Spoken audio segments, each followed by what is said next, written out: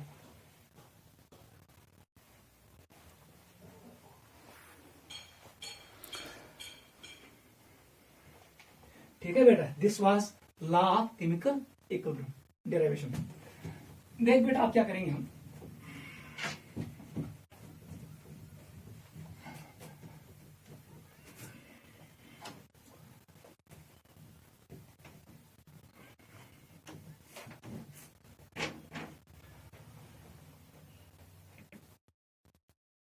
N1 times A plus N2 times B, याद रखना, gives N3 times C plus N4 times D। इसने कहा इसका लिखो इक्विलिब्रियम कांस्टेंट। अगर मैं इसको लिखूंगा इन टर्म्स ऑफ कंसंट्रेशन, तो ये बनेगा Kc। इन्हें बराबर बताओ, पहले प्रोडक्ट्स बोलो क्या होता है, डायरेक्ट लिखो। कंसंट्रेशन ऑफ C, इसका coefficient N3 into concentration of D, इसका कोफिशिएंट N4, डिवाइड कर दो कंसंट्रेशन ऑफ A, इसका power N1, concentration of B, इसका पावर N2। इसका नाम है Kc। K is equilibrium constant, C stands for concentration. While K is equilibrium constant, K is constant, C is concentration। इसी reaction, अगर ये reaction जो है गैसवस, तब जाके यहां पर आएगा कंसंट्रेशन के बदले आएगा पार्शियल प्रेशर। कंसंट्रेशन को हम शो करते हैं ऐसे, this is the symbol for concentration. Partial pressure के लिए हम सिंबल यूज करते हैं P, तब जाके ये बनेगा Kp। इन्हें बराबर दे partial pressure of C power N3 into partial pressure of D, इसका power N4 divided by partial pressure of A, इसका पावर N1 आएगा into partial pressure of B N2। ये बनेगा, this is Kc and this is Kp। Very very important, this is equilibrium constant in terms of concentration, this is equilibrium constant in terms of partial pressure. Note करो। पहले हम एक important equation derive करेंगे, relationship between Kp and Kc, वो हम derive करेंगे। फिर उसके बाद हम कुछ रिएक्शंस देंगे आपको, उसका हम लिखेंगे Kp Kc, उनके यूनिट्स और उनके दरमियान रिलेशनशिप। यह है Kp Kc।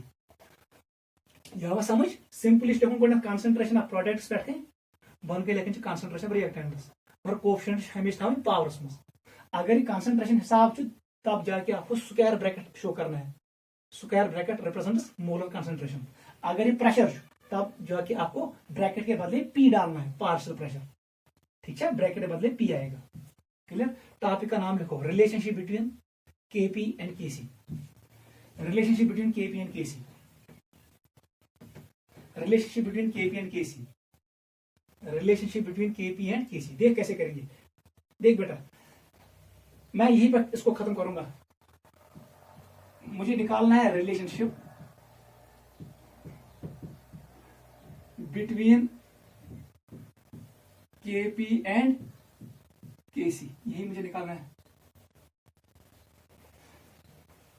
इस इक्वेशन के लिए मैंने लिखा Kc, इसके लिए मैंने लिखा Kp। देखो बेटा, Kp और Kc कंसंट्रेशन और प्रेशर को कौन करता है रिलेट, आपको पता है, स्टेट्स मैटर में मैंने पढ़ाया, PV equal to nRT।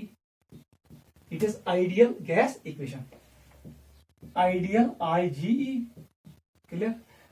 V को इधर भेजो, क्या भाई, N/VRT, बताओ बेटा एन बाई वी किसके बराबर होता है? Number of moles per unit volume, that is concentration, इसी का नाम है सी आर टी। अभी मैंने बोला सी को कैसे डिनोट करते हैं? स्क्वायर ब्रैकेट से आर टी। ये हमारे पास फार्मूला आ गया।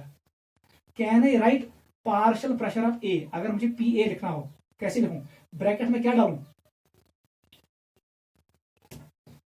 बताओ? यहां पर आएगा it will be concentration of A R T. बताओ पी बी बताओ कैसे लिखेंगे? तो डब्बे में क्या आएगा? Concentration of B R T. P C लिखो, it will be concentration of C R T. P D लिखो, it will be concentration of D R T. आख पॉइंट हमेशा याद था। अगर चेक करना है कंसंट्रेशन तो प्रेशर पान दोस्ती, कंसंट्रेशन को जरा करो आर टी से, आपको मिलेगा प्रेशर का यूनिट। अगर आपको कंसंट्रेशन का यूनिट निकालना हो, डाटा दिया है प्रेशर में, तो प्रेशर टर्म्स करो डिवाइड आर टी से, इसको आर टी से डिवाइड करो, आपको मिलेगा कंसंट्रेशन का टर्म। ठीक है, कंसंट्रेशन प्रेशर को यही आपस में लिंक करते हैं आर टी। रहबरी तालीम सी एस कर जरब आर टी, आपको मिलेगा प्रेशर में आंसर। अगर प्रेशर को डिवाइड करेंगे आर टी से तो आंसर मिलेगा कंसंट्रेशन में। याद रखना प्रेशर और कंसंट्रेशन को यही आपस में रिलेट करता है। Put these values in this equation, put करो। बताओ केपी किसके बराबर आएगा? वहां से बेटा केपी का बराबर नहीं, पीसी, पीसी के बदले क्या आएगा? पूरा देखो ये बनेगा ऐसे। अब मैं ऐसे करूंगा शुरू इसको, it is C R T, लेकिन ऊपर आएगा N3 इंटू, बताओ अब डी, डी के बदले it is molar concentration of D into R T, मगर हर कुछ पावर कोफिशिएंट N4 डिवाइड कर दो, किसके बराबर आएगा? It is K P. Concentration of A, P A के बदले ये term R T N1 into P B के बदले अपनी टर्म कंसंट्रेशन ऑफ बी, ये वाली टर्म आर टी, इसका power N3। Can I write? देख बेटा मैं लिख सकता हूं, सी को बाहर निकालो, उसका पावर N3, डी को बाहर निकालो, कंसंट्रेशन ऑफ डी, उसका पावर N4, डिवाइड कर दो, ए को बाहर निकालो N1, बी को बाहर निकालो N2। क्या मैं यहां पर लिख सकता हूं? आर टी को मैंने बाहर निकाला, आर टी ऊपर वाला क्या आएगा? वो आएगा N3 प्लस N4। याद रखना बनिम कैसे हेरकुन वो बनेंगे minus, it will B N1 plus N2। ठीक है, आर टी कोर में common N3 plus N4 minus गए बनिम कैसे हेरकुन हेर बन minus N1, it is N2, it is N1 plus N2। देख बेटा इस टर्म को जरा कंपेयर कर, किसके बराबर है? मुझे लग रहा है ये ऊपर वाली टर्म है। अगर मैं इसको मानूंगा इक्वेशन 1, इसको मैंने माना इक्वेशन नंबर 2, बताओ ये बराबर है इक्वेशन नंबर 1, तब जाके मैं लिख सकता हूं केपी किसके बराबर आएगा? मैं लिखूंगा यहां पर के सी, यहां पर अब बचेगा आर टी, ऊपर आएगा, बताओ आर टी के ऊपर क्या आएगा? It is number of moles of products minus number of moles of reactants, ये है चेंज, इसको लिखो डेल एन जी। नोट करो this is relationship between KP and K C. K P equal to K C into R T delta N G, where delta ng is change in number of moles of products, N3 minus N4 is products, minus N1 plus N2 is number of moles of reactants. Note करो this is relationship.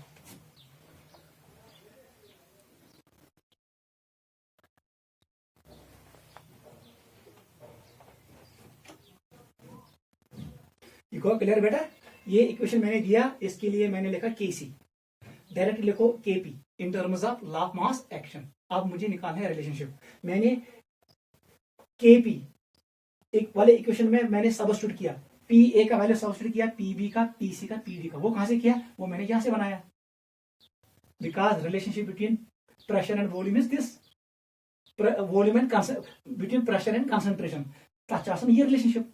फिर मैंने इन value को put किया equation number 2 में, जैसे मैंने put किया, rearrange किया, मुझे मिला K P equal to K C R T delta N G. आप यही याद रखो। क्लियर हुआ? ये कल आएगा 11th एग्जाम में। It's important.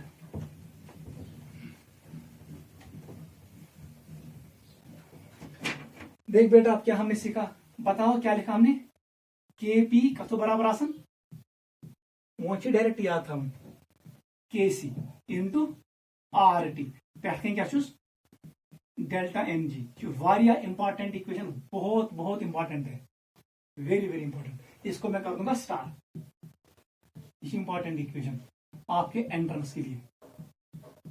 पहला पॉइंट देखो, डेल्टा एन जी क्या होता है, it is change, G stand for gaseous, ये होता है summation of number of moles of gaseous products, minus कर दो summation of number of moles of gaseous reactants. जैसे हमने पढ़ा वहां पर delta H equal to delta U plus del N G R T, तथ्य change products minus reactants, it is reactant. First point याद रखो। पॉइंट नंबर टू याद रखना। देख बेटा, अगर मैं आपको कहूं टेम्परेचर इज ग्रेटर देन, ऐसे करेंगे हम। Second point, R is gas constant, R is gas constant, याद रखना। इसका वैल्यू होता है equal, it is equal to 0.082 atmosphere litre per kelvin per mole, ये इसके बराबर। ये वैल्यू अप्रोक्सीमेटली बराबर होता है, किसके बराबर होता है, 1/12 बराबर 8/12। अब देख थर्ड पॉइंट मोस्ट इंपॉर्टेंट है, आर का वैल्यू इसके बराबर है। अगर T value it is greater than 12 kelvin, 12 kelvin से ज्यादा, तब जाके आर टी का वैल्यू पॉजिटिव आएगा, तेलनेरी पॉजिटिव। 12 केल्विन मतलब वो ग्रेटर देन -261 डिग्री सेंटीग्रेड। अगर टेम्परेचर यम खुद ज्यादा या 12 केल्विन से ज्यादा, तब जाके R T term will be positive. जब ये पॉजिटिव आएगा उसका मतलब ये है, अगर delta N G greater than 0, तब जाके के पी ग्रेटर देन होगा के सी से। अगर del N G equal to 0, उस वक्त K P equal to K सी। और अगर डेल एन जी का वैल्यू लेस देन 0 है, उस वक्त K P will be less, K C will be more. Very very important. ये कब आएगा, जब टी ग्रेटर देन 12 केल्विन। नोट करो, क्योंकि उस वक्त आर टी का वैल्यू पॉजिटिव होगा। Yes, positive term. अगर del N G greater than 0, K P greater than K C. अगर डेल एन जी बराबर 0, देन के P equal to K C. अगर del N G less than 0 negative है, तब जाके K P less than K सी होगा। Entrance में आता है, नोट करो। चौथा पॉइंट लिखो, वो मैं इसी में चेंज करूंगा, ठीक है। If temperature is less then, वो कम पॉसिबिलिटी है, 0 kelvin, it is less then -273, उस वक्त आर टी टर्म आएगा नेगेटिव। क्या आएगा, नेगेटिव। अगर ये ग्रेटर देन 0, उस वक्त साइन रिवर्स होगा, K P will be less than K C. Del N G equal to 0, ये तो बराबर आएगा 0, लेकिन del N G less than 0, उस वक्त K P will be greater than K C. Very very important. तीसरा point बनेगा चौथा, नोट करो। ये कब आएगा, when temperature is less than 12 kelvin. नोट करो, तब जाके रिवर्स होता है।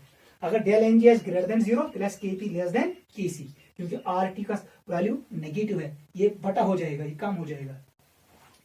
नोट करो, ये वो clear. Very very important, entrance में आता है।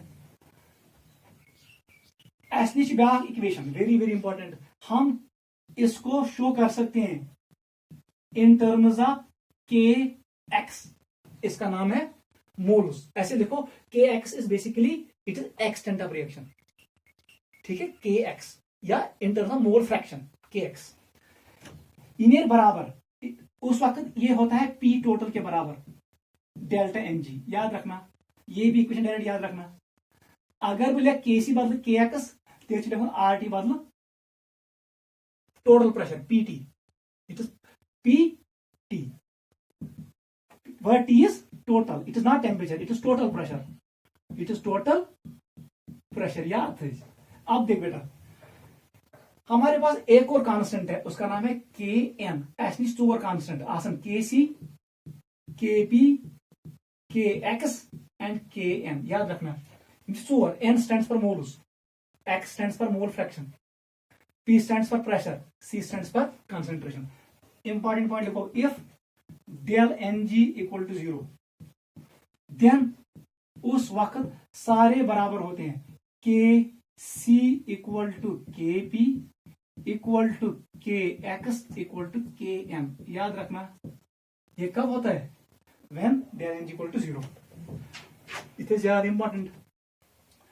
इफ इस रिलेशन में आ जाओ, if delta N G not equal to 0, ये 0 के बराबर नहीं है, याद रखना, तब जाके K P is not equal to K X, ये इसके बराबर नहीं होता है।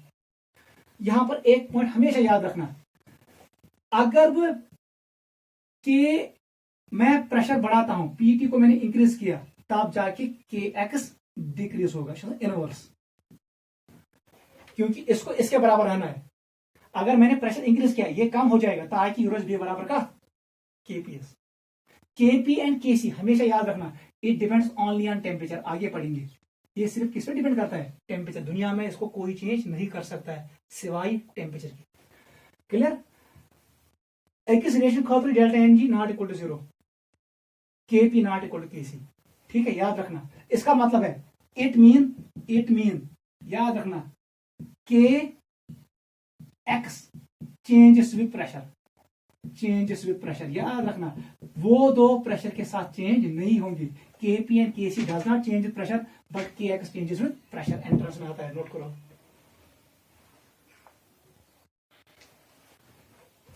यह इंपॉर्टेंट पॉइंट सुखाई सवाल बगा दबी हो, के पी तो के सी गैसे चेंज विद प्रेशर, नहीं कभी नहीं, लेकिन के काई चेंजेस विद प्रेशर। कुछ अगर इंक्रीज को प्रेशर, के एक्स डिक्रीज, ताकि के पी का वैल्यू रहे कांस्टेंट। क्लियर? एंट्रेंस का एक क्वेश्चन करेंगे, या हुआ समझ? क्वेश्चन नंबर 1 आप ये करो, the following reaction was carried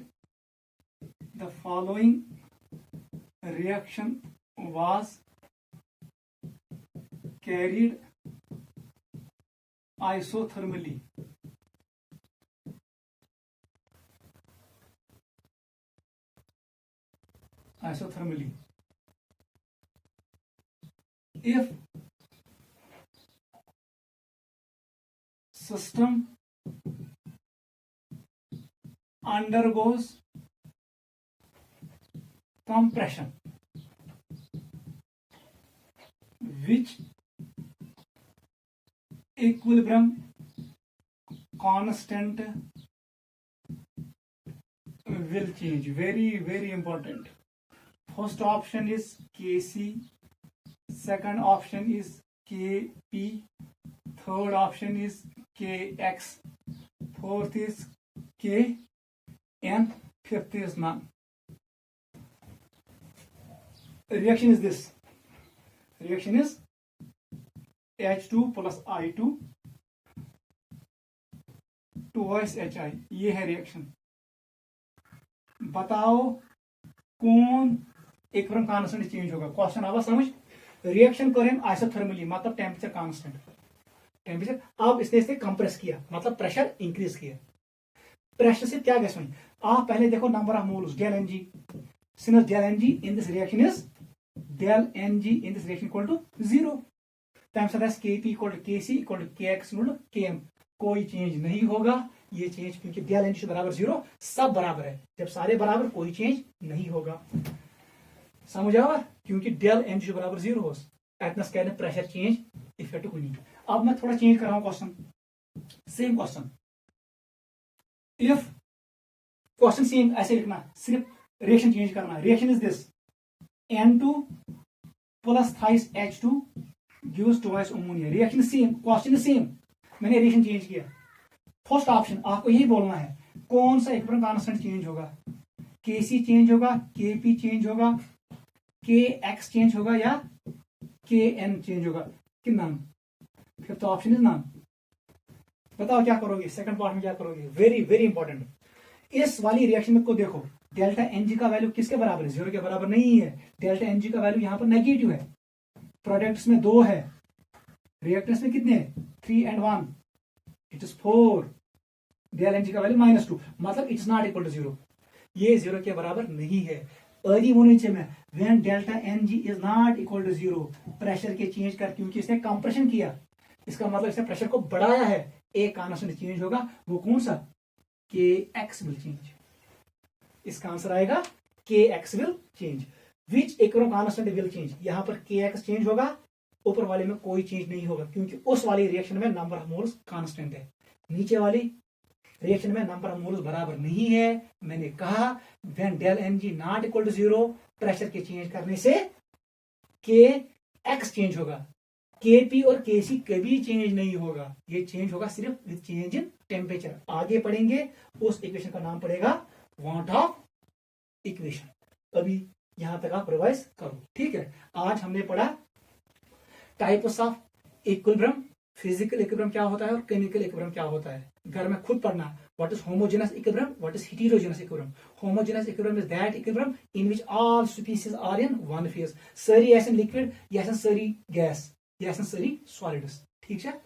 heterogeneous equilibrium is that equilibrium which contain more than one phase, उसमें सॉलिड भी होगा, लिक्विड भी होगा और गैस भी होगा। फिर मैंने एक इंपॉर्टेंट पॉइंट कहा, लॉ ऑफ मास एक्शन क्या होता है, वो गुलनबर्ग और वैग ने दिया। उसने कहा rate of reaction directly proportional होता है active mass of reactants where coefficient is raised to their power. What is active mass, it is basically concentration. ये वो कंसंट्रेशन होती है रिएक्शन की, रिएक्टेंट्स की, जो रिएक्शन में पार्ट लेता है। ये वो मास होता है जो रिएक्शन में पार्ट लेता है। It is same as that of concentration, याद रखो कंसंट्रेशन, ठीक है। उसके बाद मैंने आपको बोला what is KP, what is KC, और डिराइव किया हमने relationship between KP and KC. कल हम करेंगे what is unit of KP and KC and how to write KP and KC for different reactions. आज आप यहां तक रिवाइज करो, जो मैंने आज आपको बोला एंट्रेंस के लिए इंपॉर्टेंट है, नोट करो, कल कंटिन्यू करेंगे।